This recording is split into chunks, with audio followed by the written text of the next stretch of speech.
साथी जय हिंद जय भारत। मैं यशमोद सिंह, ठगी फ्री जमाकर्ता परिवार हरिद्वार उत्तराखंड से आप सभी को स्वतंत्रता दिवस और श्री कृष्ण जन्माष्टमी की बहुत बहुत हार्दिक शुभकामनाएं। साथियों, आज हम स्वतंत्रता का 79वां दिवस मना रहे हैं, लेकिन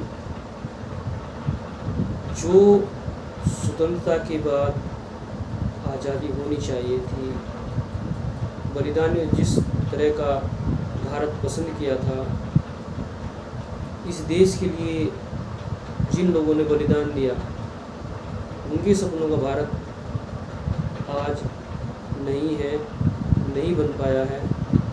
क्यों? क्योंकि जितना भ्रष्टाचार आज के टाइम में है, गोरे अंग्रेज यहाँ से चले गए, इतना भ्रष्टाचार उनके राज में भी शायद नहीं रहा होगा जितना ये काले अंग्रेज आज के टाइम में कर रहे हैं। अभी परसों की वीडियो में मैंने आपको दिखाया था कि सड़कों की क्या हालात है, वो भी नेशनल हाईवे। साथियों, हमारा जो ये चैनल है वॉइस डिफेक्ट और युगांतर न्यूज़ चैनल, दोनों चैनल आपको सच्चाई के रूबरू कराते हैं, सच्चाई से अवगत कराते हैं। आज ऐसे ही एक सच्चाई को आपके सामने ला रहा हूँ। यह जो मैं बताने जा रहा हूँ, ये चिटफंड कंपनियों से संबंधित है।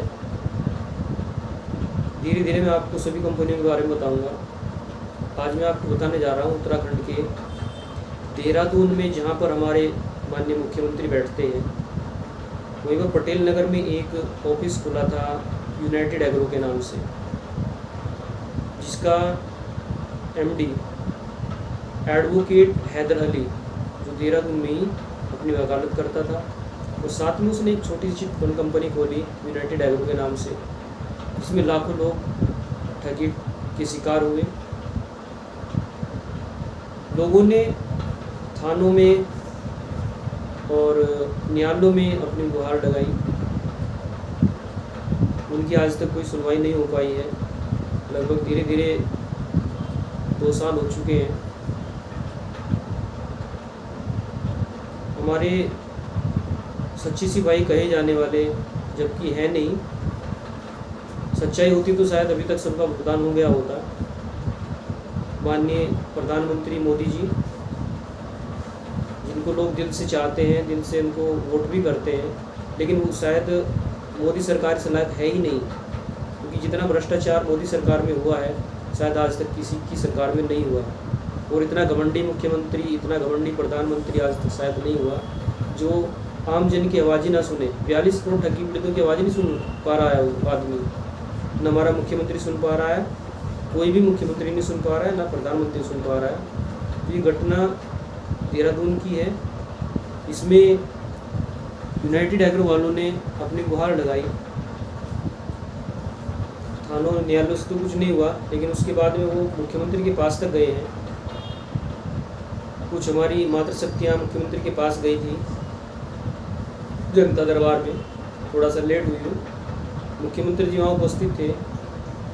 उसके बाद उन्होंने अपना नाम लिखाया।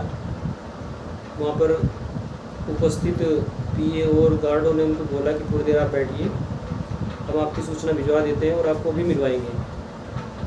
मुख्यमंत्री जी पीछे के रास्ते से गायब हो चुके और महिलाएं वो वहाँ पे बैठी रह गई। शाम को फिर जैसे तैसे करके अपने हरिद्वार वापस आई। ये मुख्यमंत्री के हालात हैं। उसके बाद में मोदी जी ने संसद में एक अनियमित जमा योजनाएँ पाबंदी कानून 2019 बनवाया, और उसका प्रचार प्रसार भी अमिताभ बच्चन की एक फिल्म है उसके माध्यम से कराया कि बर्ड्स एक्ट इतना खतरनाक है कि जो भी चिटफंड कंपनियों के ठगी हैं, यानी जो ठग हैं, उनको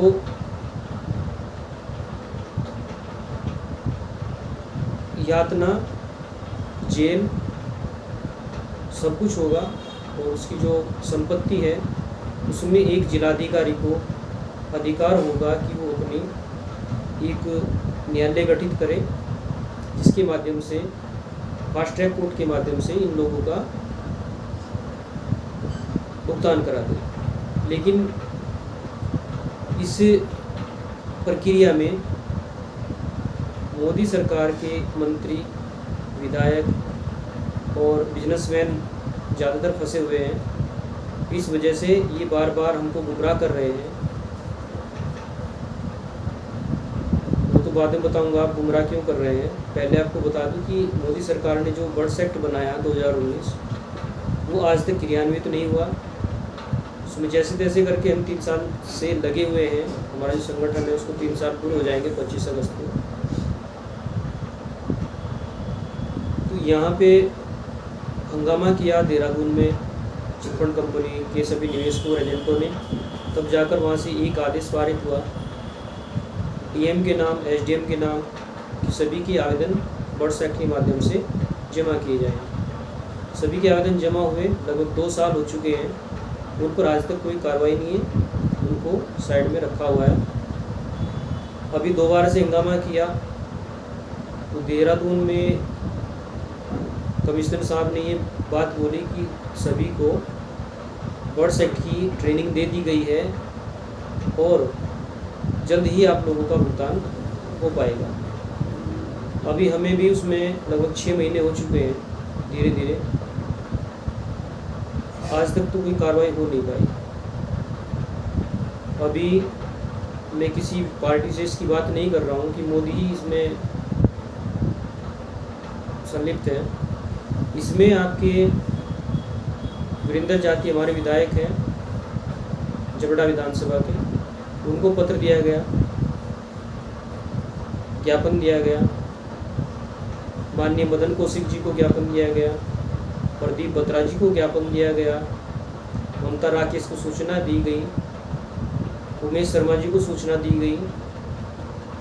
सतपाल महाराज जी के संज्ञान में तो बहुत पहले से ही है, क्योंकि इस टाइम पे प्रारंभ में ये सरकार बनी थी, धामी सरकार, तो भगवानपुर में सतपाल महाराज जी आए थे, जिनके सामने हमने बात रखी थी कि ऐसे करके चिटफंड कंपनियों का ही मामला है और आप इसमें संज्ञान लेके जल्द से जल्द ये कार्रवाई शुरू कराएं। लेकिन आज तक कार्रवाई तो हुई ही नहीं। जितने भी पक्ष विपक्ष के नेता हैं सभी केवल राजनीतिक रोटियां सेकने में लगे हैं, हिंदू मुसलमान करने में लगे हैं। लेकिन जो जनता की आवाज़ है, जनता की आवाज़ को सही मायने में रूप नहीं दे पा रहे हैं। कांग्रेस बीजेपी को दोष देती है, बीजेपी कांग्रेस को दोष देती है। सपा बहुजन जितनी भी हमारे राजनीतिक दल हैं, कोई भी राजनीतिक दल इन पीड़ितों की आवाज़ उठाने के लिए तैयार नहीं है, क्योंकि कहीं ना कहीं इन लोगों का भी उसमें सहयोग है, उन लोगों का भी इसमें हाथ है। तो चाहे वो राहुल गांधी हो, चाहे वो नरेंद्र मोदी हो, चाहे आपके अखिलेश यादव हो, चाहे चंद्रशेखर रावण हो, मायावती हो, कोई भी XYZ कोई भी लीडर हो, इन चिटफंड कंपनियों के निवेशकों की बात नहीं कर रहा है। मोदी जी ने जब इनकी सरकार पूर्ण बहुमत से थी, तब इन्होंने एक आवाज़ उठाई कि मैंने 3 लाख कंपनियों को ताला लगा दिया, लेकिन किसी की चूं तक आवाज़ नहीं आई।